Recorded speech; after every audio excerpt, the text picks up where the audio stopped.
काय झालं आई? 35,000 भरायला सांगितले उद्यापर्यंत.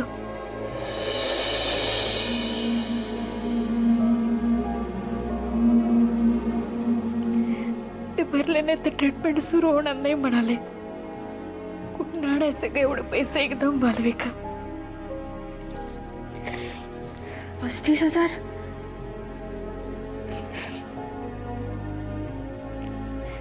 सगळी सोंग आणता येतात ग, पैशाचं नाही आणता येत. आई,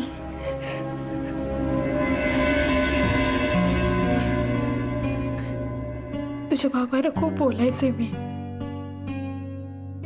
पैशावरनं, नोकरीवरनं, इंटरव्ह्यूवरनं, ट्युशनवरनं. पण आता ते असे आजारी येत वाटत. नको ते पैसे, तब्येत चांगली असू दे त्यांची. खूप एकटं पडल्यासारखं वाटतंय ग मालविका मला.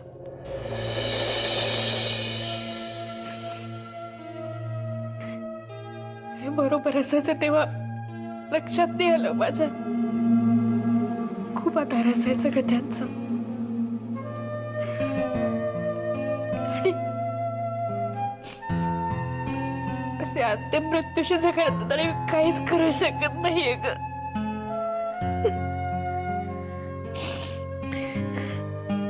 नको काळजी करूस आई. आश्वात ते येईल ना आता.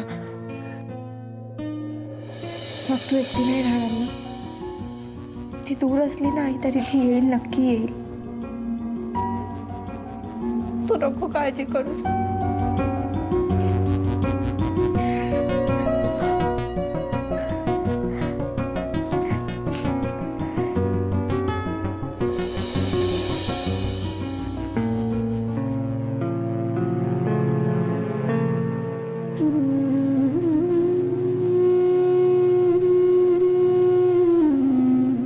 देवा, माझं काही चुकलं असेल तर त्याची शिक्षा मला दे, माझ्या घरच्यांना नको. दादाने कधी कुणाचं वाईट केलं नाहीये, उलट तो सगळ्यांच्या उपयोगीच पडतो. त्याला वाचव देवा. मी तिथे गेले तर अनर्थ होईल.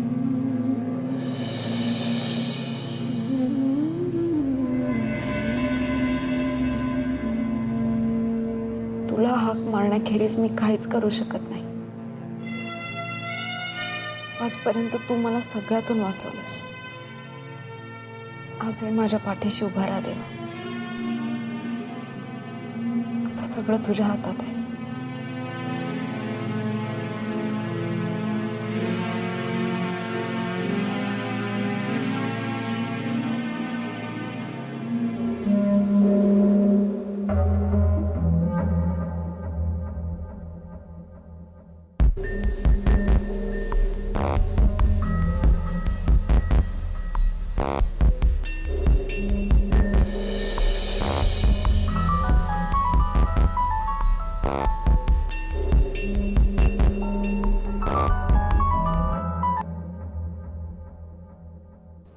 किट्टी, काय झालं? हां, काही नाही. दादाला भेटता आलं नाही मला, पण वहिनींची बोलले मी. डॉक्टरांनी सांगितलंय की काही प्रॉब्लेम नाही आहे म्हणून. ओके. म्हणजे अजून आउट ऑफ डेंजर नाही आहे, पण ॲटलिस्ट ट्रीटमेंटला रिस्पॉन्ड करतोय. आणि ॲक्च्युली आता एन्जिओग्राफी झाल्यानंतर कळणार एक्झॅक्टली किती ब्लॉकेजेस आहेत ते. एक मिनिट. आणखी एक छोटासा प्रॉब्लेम आहे. काय? आता इनिशियली 35,000 रुपये भरावे लागणार आहेत. किती? तू पैशांची काळजी करू नकोस, ते सगळं मी बघतो. हे बघ, त्यांना व्यवस्थित ट्रीटमेंट मिळाली पाहिजे बस. तू असं कर, तू त्यांच्या मिसेसना, अश्विनीच्या वहिनींना जरा धीर दे आणि पैशाची अजिबात काळजी करू नका त्यांना म्हणावं. हे पण हे बघ, आत्ता तरी तू त्यांच्यासमोर माझा उल्लेख करू नकोस. हां, त्यांना काही बोलू नकोस. या ओके. या.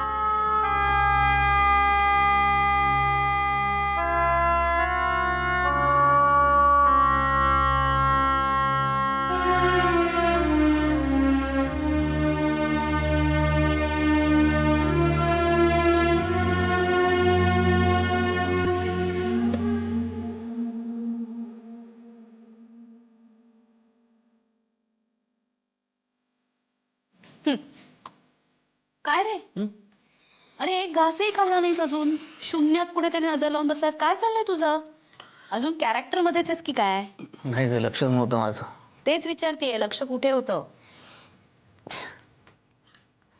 अरे तू अजून मगाचं ते सगळं डोक्यात धरून बसलायस का? जाऊ दे ना. तू मला मनापासून सॉरी म्हणालास ना, गेला माझा राग. खरंच.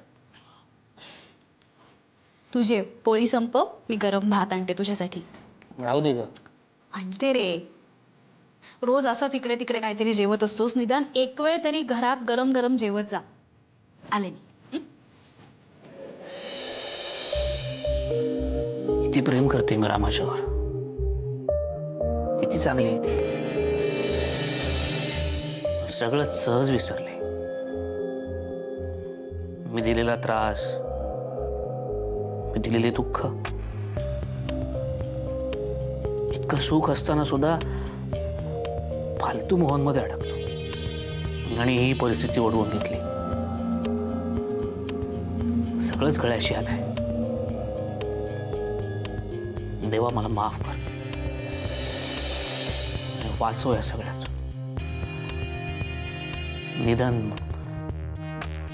निदान माझ्या मीरासाठी तरी.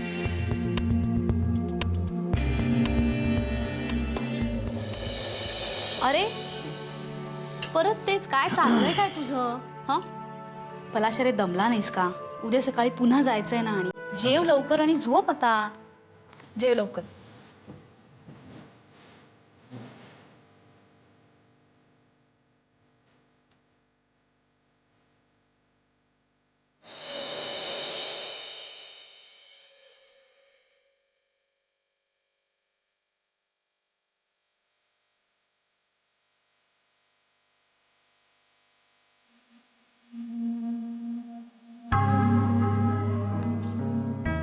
आई किटी आता कॉफी आणायला गेली. तू घेणार आहेस ना कॉफी? आई अगं बोल ना काहीतरी. अशी गप्प नको राहूस. कसं तरी होतं ग. मालविका प्लीज, एक शब्द सुद्धा बोलू नकोस माझी. भणभणलंय डोकं नुसतं. असं वाटतं ना ते होळकरला फरफट तिथे घेऊन यावं आणि म्हणावं बघ काय झालं तुझ्या मुक्ताफळांमुळे. त्या दिवशी घरी येऊन अश्विनीबद्दल जे बरळून गेलं ना त्याचे सगळे परिणाम येते, दुसरं काही नाही.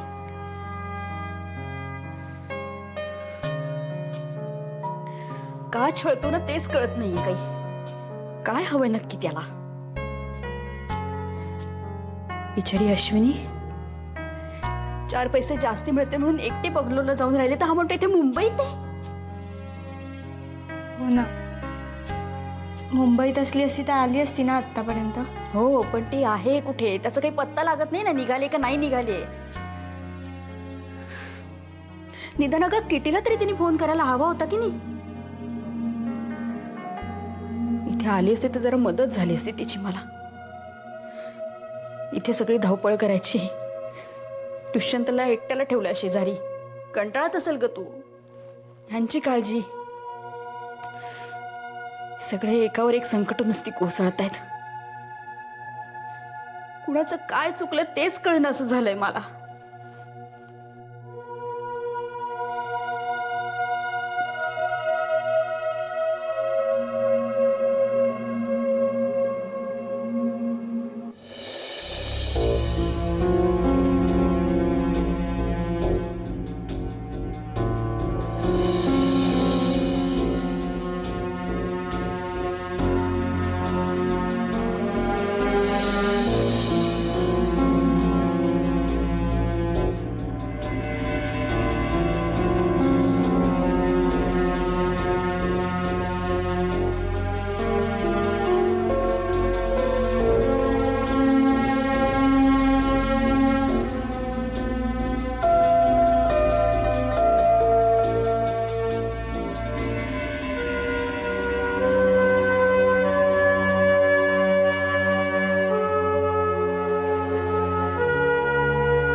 बहिणी नका काळजी करू ना.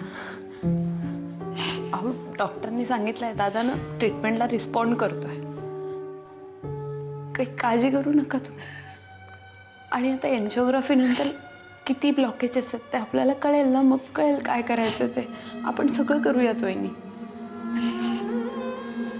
बहिणी नका ना काळजी करू प्लीज.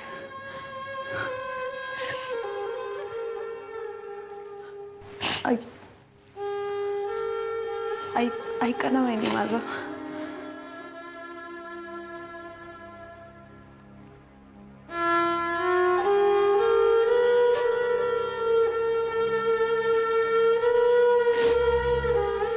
वहिनी बहिणी भाऊ बहिणी असं काय करताय. जरा मालूकडे. ए मालू तू तरी आईला समजावून सांग ना जरा. हं बहिणी काळजी करू नका हो. आत्या, आश्वत्या कुठे आहे? म्हणजे ती निघाली बंगलोरून?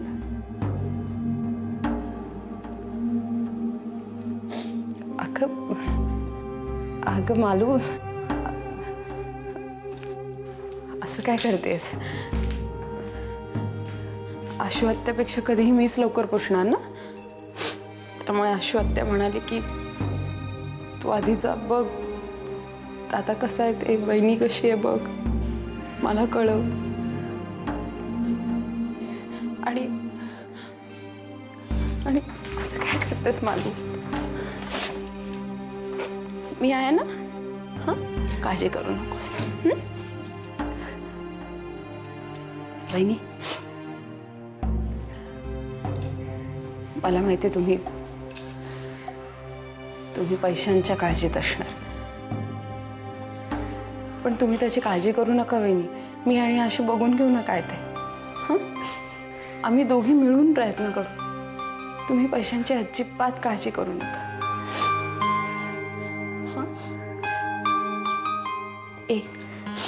ए मला रडायचं नाही का असं. हां आहे ना मी.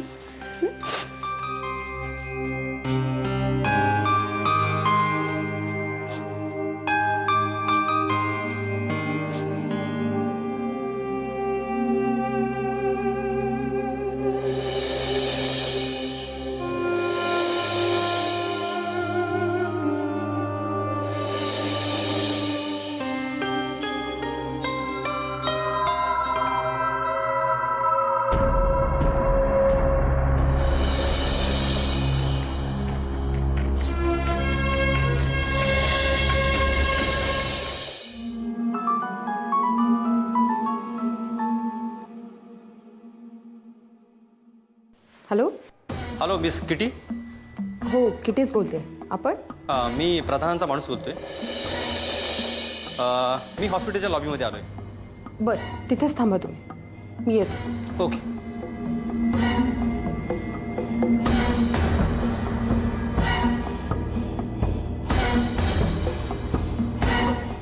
बहिणी मी आलेच.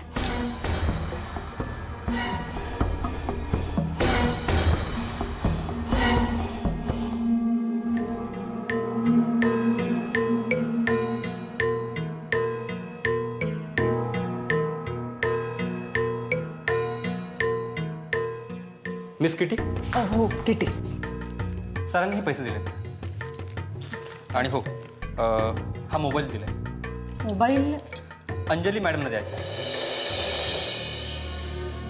Okay bye. थँक्यू.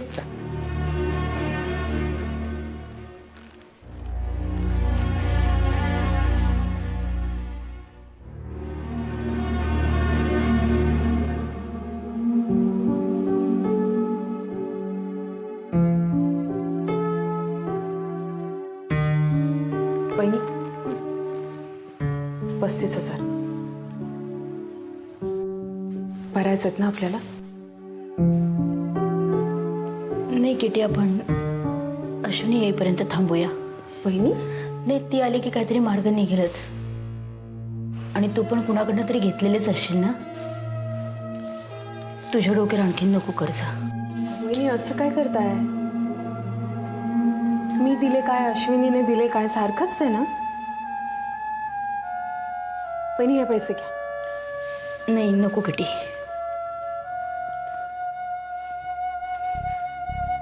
म्हणजे मी तुमची कोणीच नाही आहे ना? अगं तसं नाही पण. नाही वहिनी, हे बघ, हे पैसे तुम्हाला घ्यावेच लागतील.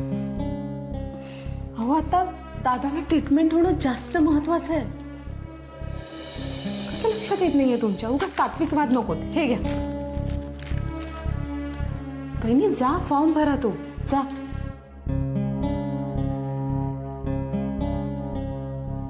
मी पैसे भरून देते. बहिणी एक मिनिट. हा मोबाईल घ्या. अगं पण मी वहिनी, अडचणीच्या वेळेला कॉल करायला लागेल. असू दे, राहू दे. जा ना तुम्ही फॉर्म भरून. जा जा जा जा.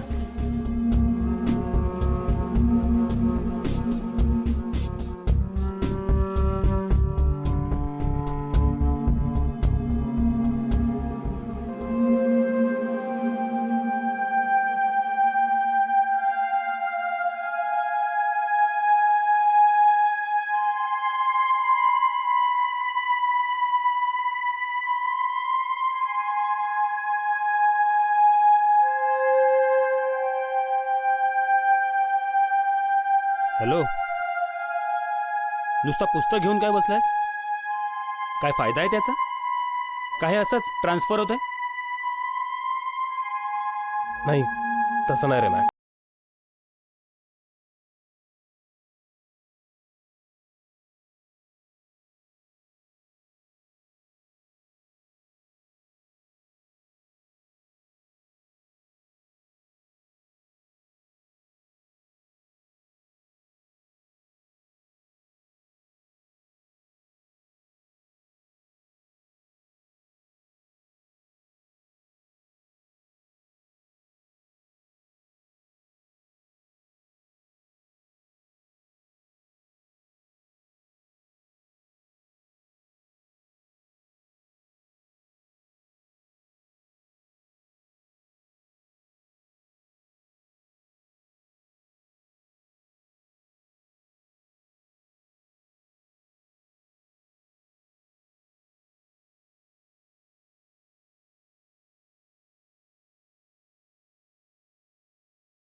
मला तिची फार काळजी वाटते रे. मी डिग्री घ्यावी म्हणून एवढं सगळं करते ती, आणि ह्या सगळ्याच्या प्रेशरखाली ती इतकी दबून गेली आहे ना की तिचा तो आनंदी हसरा मोकळा आवाज मी ऐकलाच नाही. आम्ही ज्यावेळी फोनवर बोलतो तेव्हा ती अशी दबल्यासारखी असते. ती अरे